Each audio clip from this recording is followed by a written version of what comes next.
Shalom semuanya.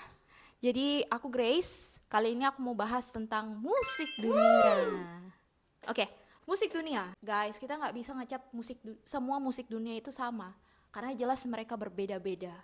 Tapi bukan berarti kita harus mendengarkan musik dunia. Karena lebih baik kita mendengarkan musik rohani daripada musik dunia. Oke, langsung aja. Berbicara tentang musik dunia, ada beberapa jenis yang aku tahu dan aku mau share ke kalian. Nah, jenis-jenisnya ini ada yang dia bersifat kebangsaan ya, nasionalisme. Lagu kebangsaan lah, contoh Indonesia Raya.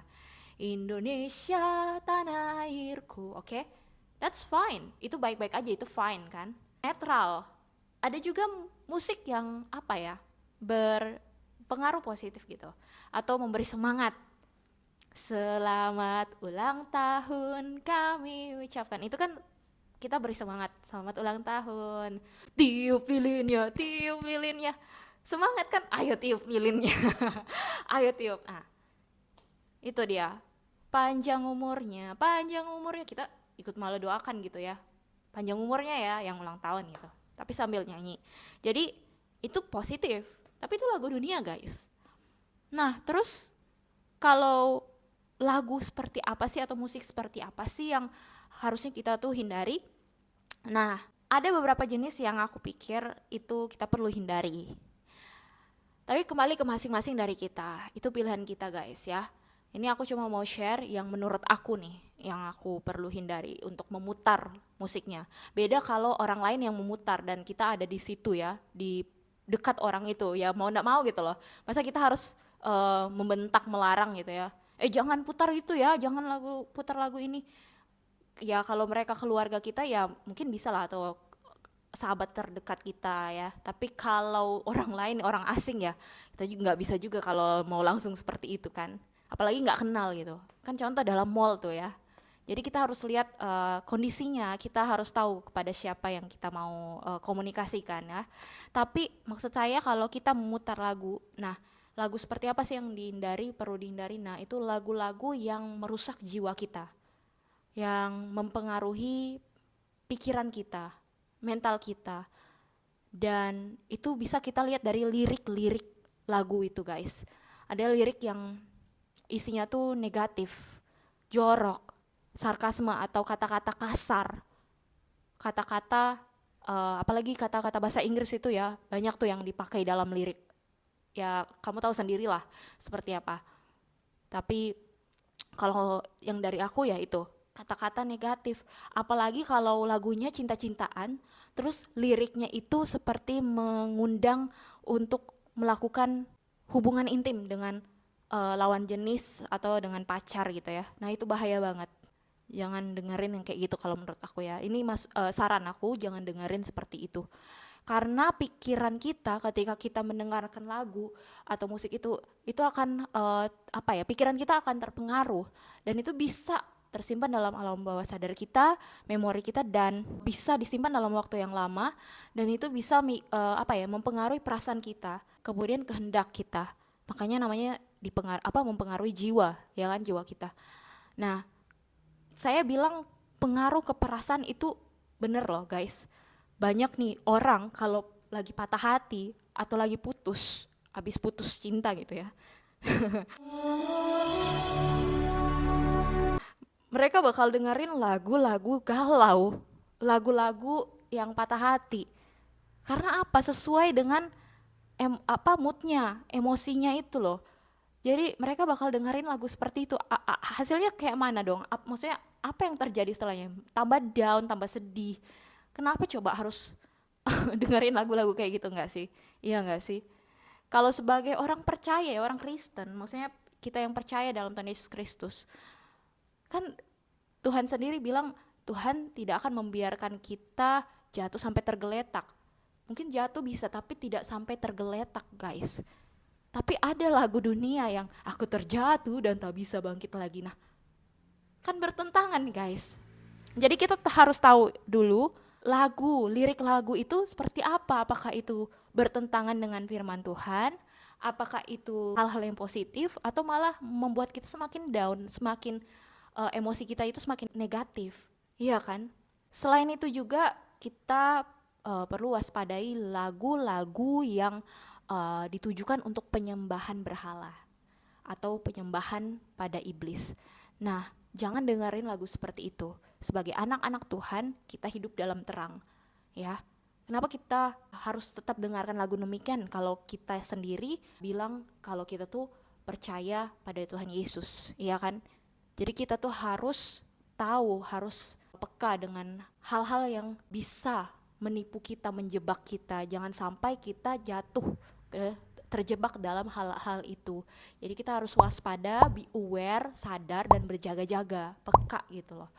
Nah, si iblis ini mencoba mempengaruhi manusia lewat lagu-lagu atau musik dunia. Tapi tidak semua musik dunia, guys, ya. Seperti tadi, lagu kebangsaan Indonesia Raya kan sudah beda konteks. Jadi kita harus tahu isi lagu itu seperti apa, liriknya seperti apa. Nah, itu dia. Baru kita bisa menilai, oh, ini lagunya oke. Atau kita tahu kok bagaimana cara membedakan apakah lagu itu tetap aman untuk didengarkan atau tidak.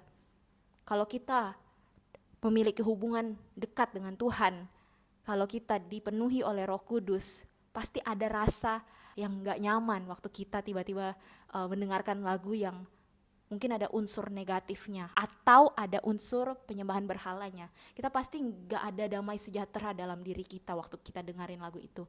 Nah, itu bisa jadi tanda kalau lagu itu mengandung unsur negatif tadi atau konteksnya ditujukan ke penyembahan kepada iblis. Jadi apa dong reaksi kita kalau seperti itu ya? Asal bukan kitanya yang memutar lagu itu ya. Kalau orang lain di sekitar kita yang memutar ya, kalau memang kita bisa komunikasikan ya silakan.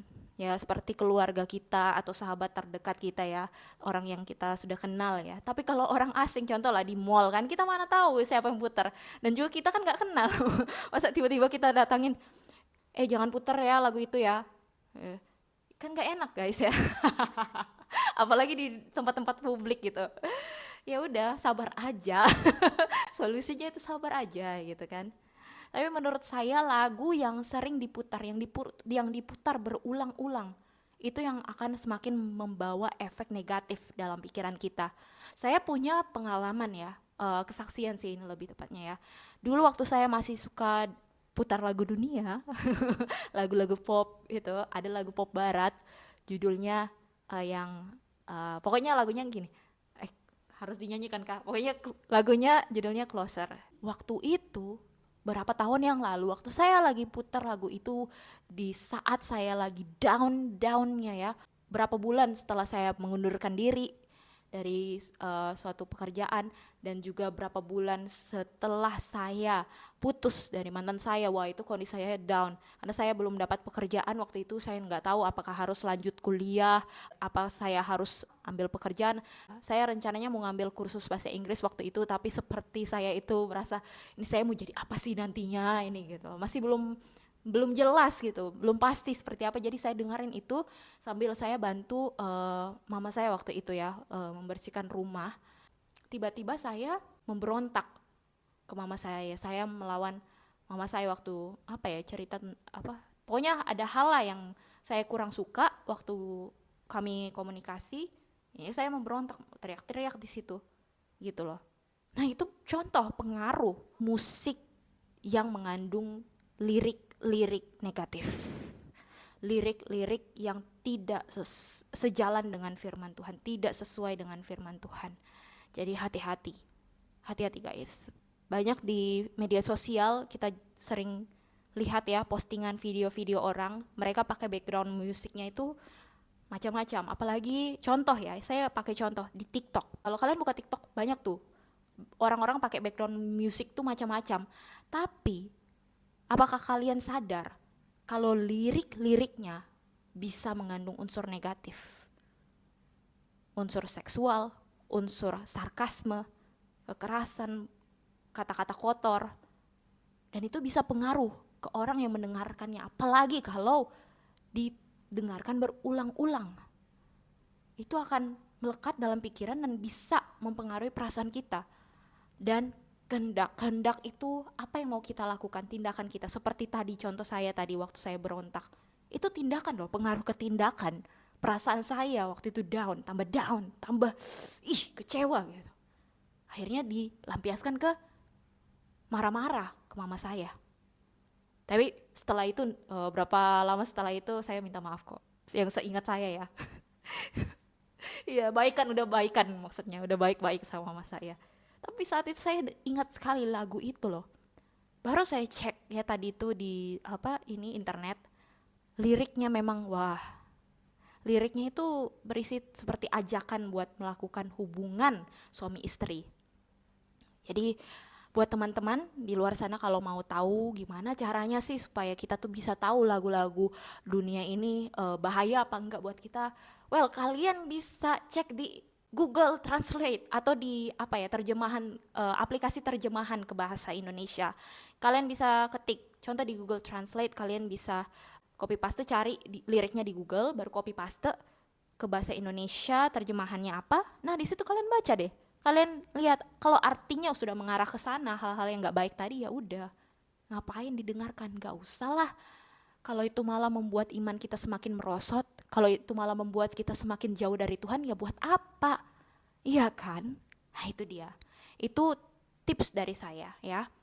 Dan juga kalau kita pas mendengarkan lagu ya, mau itu lagu instrumen atau lagu-lagu yang ada suara penyanyinya, ya kita bisa ngerasa gitu ya, kalau memang ada damai sejahtera dalam diri kita, ya oke lah. Tapi kalau Roh Kudus sudah ingatkan kita seperti ada rasa nggak nyaman nih, berarti ada something di situ dan kita perlu waspada guys. Nah aku mau bahas juga tentang bagaimana sih musik itu bisa digunakan sama si iblis buat mempengaruhi manusia supaya jatuh dalam dosa.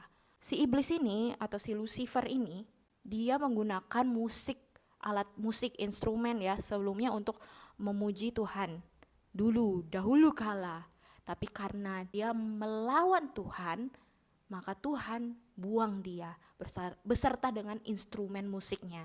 Nah dalam Alkitab dituliskan nih, Yesaya 14 ayat 11, ke dunia orang mati sudah diturunkan kemegahanmu dan bunyi gambus-gambusmu, ulat-ulat dibentangkan sebagai lapik tidurmu dan cacing-cacing sebagai selimutmu. Ini kalau dalam bahasa Indonesia tidak ada kata Lucifer ya di terjemahan baru Alkitab Indonesia ini.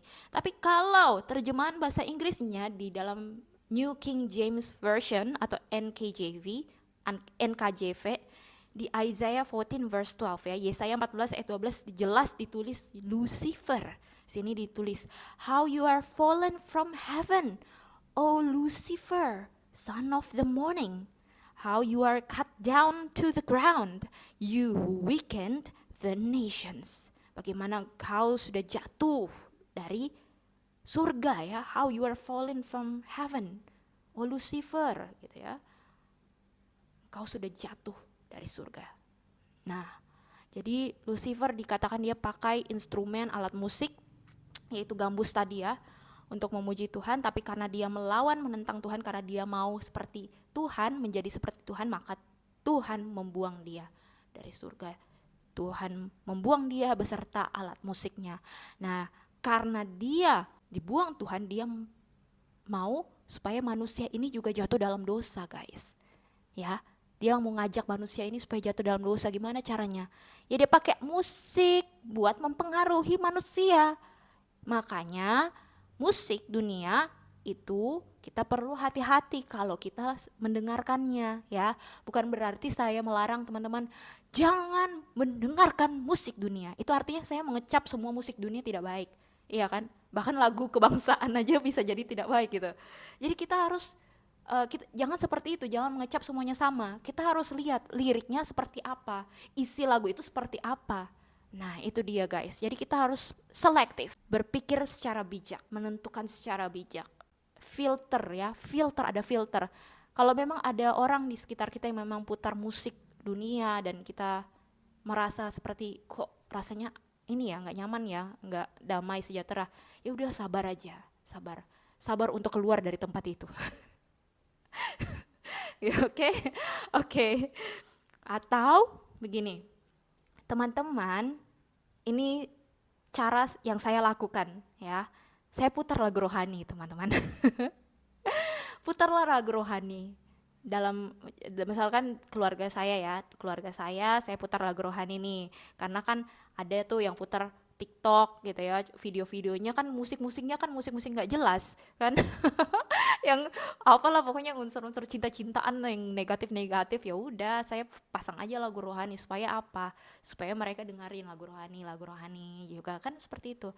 Tapi kembali lagi guys, musik untuk pujian penyembahan kepada Tuhan jauh lebih baik karena kita memuji menyembah Tuhan sambil menyanyikan lagu pujian lagu rohani, dan kita juga mengungkapkan ekspresi kita bersyukur pada Tuhan, kita punya komitmen untuk berserah pada Tuhan, untuk selalu dekat pada Tuhan. Lewat apa? Lewat lagu juga, lagu rohani kita nyanyikan. Iya kan, makanya mulut ini kan dikatakan juga dalam Alkitab ya, dalam firman Tuhan kan intinya seperti itu, kita hati-hati terhadap perkataan kita, apa yang kita ucapkan ya. Makanya kalau kita nyanyinya lagu-lagu galau tadi, apalagi yang unsurnya negatif, yang hubungan-hubungan intim dengan pasangan pacar yang bukan suami istri, nah itu mulut ini loh, apalagi kalau kita dengarkan sudah sambil nyanyikan, itu guys, kita harus sadar seperti ini, waspada.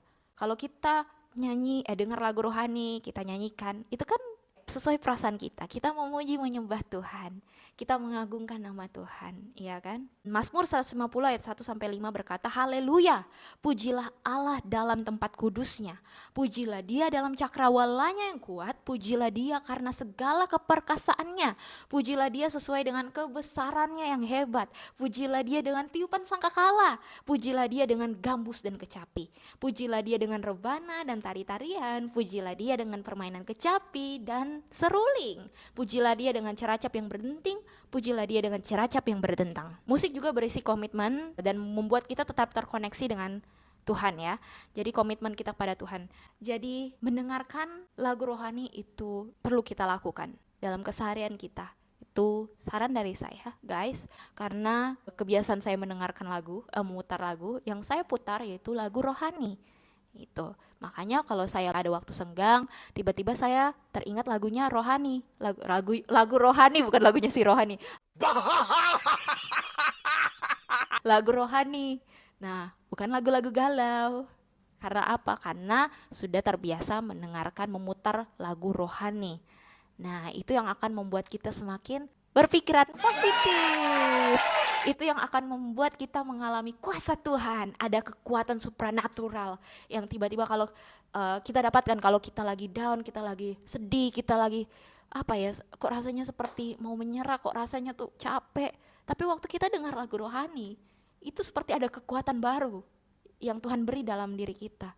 Kita ngerasa, semangat lagi, kok rasanya ada bawaannya positif gitu loh. Nah itu dia guys, walaupun juga kita bisa sambil nangis ya, sambil dengerin lagu rohani, karena kita mungkin teringat suatu hal yang membuat kita tuh kita merasa kita bersalah di hadapan Tuhan, kita sedih, tapi setelah itu kita seperti dimampukan lagi sama Tuhan guys, kita tuh seperti dikuatkan lagi, iya gak sih?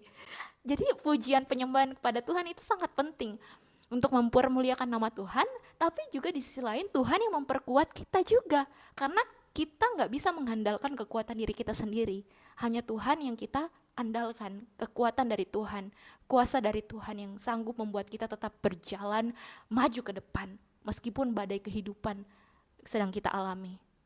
Jadi itu aja dari aku kali ini guys, dan ingat, bangun hubungan yang dekat dengan Tuhan, dan minta tuntunan Roh Kudus supaya kita tahu bagaimana kita mau melangkah ke depan. Oke. Through it all, my eyes are on you, and it is well with me.